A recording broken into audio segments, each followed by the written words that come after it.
Assalamualaikum warahmatullahi wabarakatuh.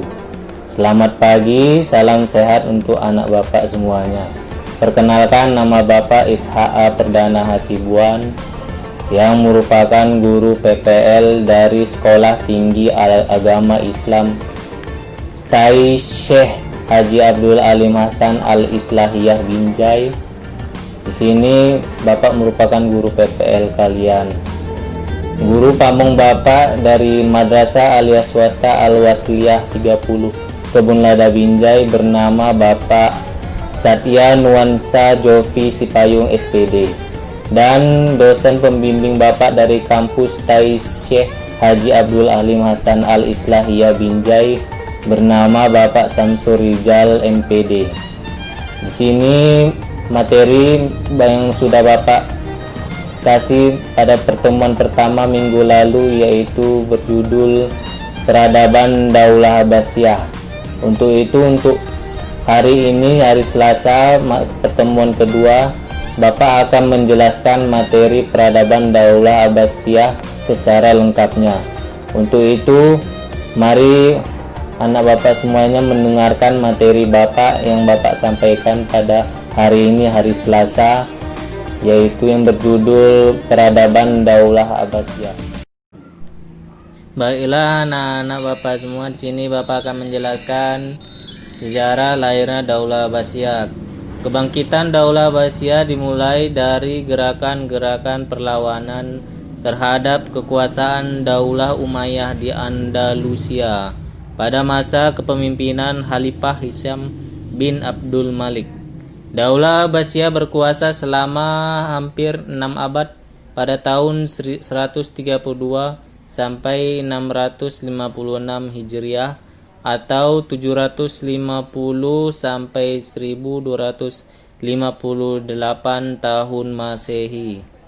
Didirikan oleh Abdul Abbas As-Saffah dibantu oleh Abu Muslim Al-Khurasani, seorang panglima muslim yang berasal dari Hursyam Persia, dan Abu Ja'far Al-Mansur yang banyak berjasa dalam membangun pemerintahan Daulah Abbasiyah. Kota Baghdad dijadikan sebagai ibu kota sekaligus sebagai pusat kegiatan dalam menjalankan roda pemerintahan Daulah Abbasiyah. Materi selanjutnya Bapak akan menjelaskan Khalifah Daulah Abbasiyah. Pada periode pertama dimulai tahun 132 Hijriah atau 750 Masehi sampai tahun 232 Hijriah atau 847 Masehi. Sejak awal berdiri Abu Abbas Saffah sampai pemerintahan ke-9 Abu Ja'far Al-Wasaq. Periode ini disebut juga pengaruh Persia pertama. Tercatat dalam sejarah bahwa periode pertama menjadi masa paling keemasan dari kejayaan Daulah Abbasiyah. Khalifah Abbasiyah pada periode pertama yaitu Abu Abbas As-Saffah sampai dengan Abu Ja'far Al-Wasaq. Periode kedua pada tahun 232 Hijriah sampai 334 Hijriah atau 946 Masehi. Sejak Khalifah Al-Mutawakkil sampai Al-Mustakfi. Pada periode ini kebijakan para khalifah banyak dipengaruhi oleh orang Turki. Peranan khalifah dalam pemerintahan mulai berkurang. Periode ketiga pada tahun 334 Hijriah atau 946 Masehi sampai 464 Hijriah atau 1075 Masehi. Pada periode ini khalifahnya yaitu Al-Muqtafi sampai Al-Qadir.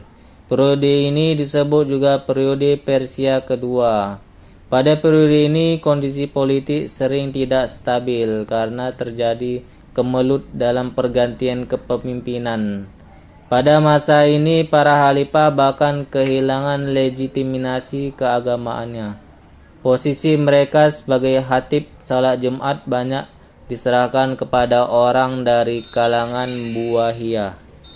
Periode keempat dimulai pada tahun 464 Hijriah atau 1075 Masehi sampai 623 Hijriah atau 1225 Masehi. Khalifahnya yaitu Al-Qayyim sampai An-Nasir. Pada periode ini bangsa Turki masih berperan penting dalam pemerintahan Daulah Abbasiyah. Periode ini merupakan periode akhir dari Daulah Saljuk. Periode kelima dimulai pada tahun 623 Hijriah atau 1225 Masehi sampai 656 Hijriah atau 1258 Masehi.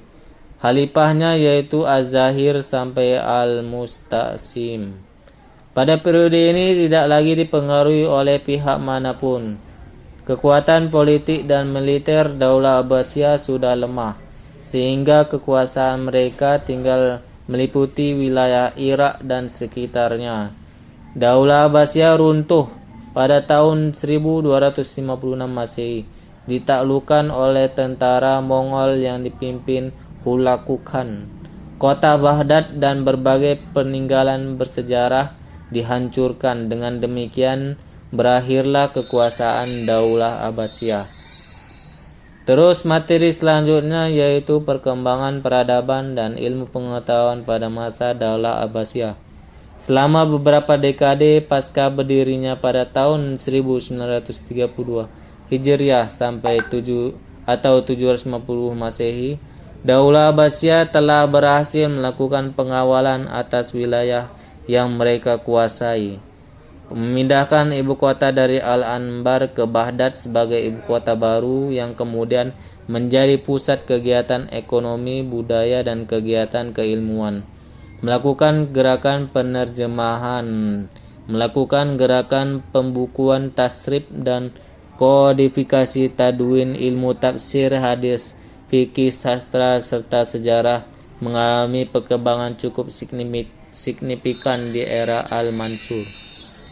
Sistem pemerintahan Daulah Abbasiyah. Yang pertama, pemimpinan pemerintahan. Pemerintahan Daulah Abbasiyah dipimpin oleh seorang khalifah sebagai pemimpin tertinggi. Yang kedua, wilayah pada masa Daulah Abbasiyah tata usaha negara bersifat sentralisasi, disebut juga dengan istilah An-Nadatul Idari Al-Makazi. Yang ketiga, tanda kebesaran dan kehormatan. Untuk menunjukkan kebesaran khalifah ditetapkan tanda kebesaran dan lambang kehormatan. Yang keempat, angkatan perang pada masa Daulah Abbasiyah. Struktur kemiliteran sudah tertata di bawah Diwan Judi, terdiri dari angkatan darat dan angkatan laut. Baitul Mal merupakan fungsi sebagai lembaga keuangan yang menopang segala kebutuhan pemerintah. Faktor-faktor penyebab kemunduran Daulah Abbasiyah. Materi ini yaitu yang pertama, faktor internal, yang gaya hidup mewah di kalangan penguasa, persaingan antar bangsa, merosotan ekonomi, konflik keagamaan. Faktor eksternal yaitu perang salib yang masih berlangsung, serangan tentara Mongol ke wilayah kekuasaan Islam. Yang materi selanjutnya yang Bapak ajarkan adalah ibrah. Zaman Daulah Abbasiyah yang pertama merupakan puncak kemasan dinasti ini. Daulah Abbasiyah pada tahun 750 sampai 1260 Masehi merupakan dinasti yang menelurkan konsep-konsep keemasan Islam dalam hal pengembangan ilmu pengetahuan. Kemajuan di segala bidang yang diperoleh Daulah Abbasiyah menempatkan bahwa Daulah Abbasiyah lebih baik dari daulah sebelumnya.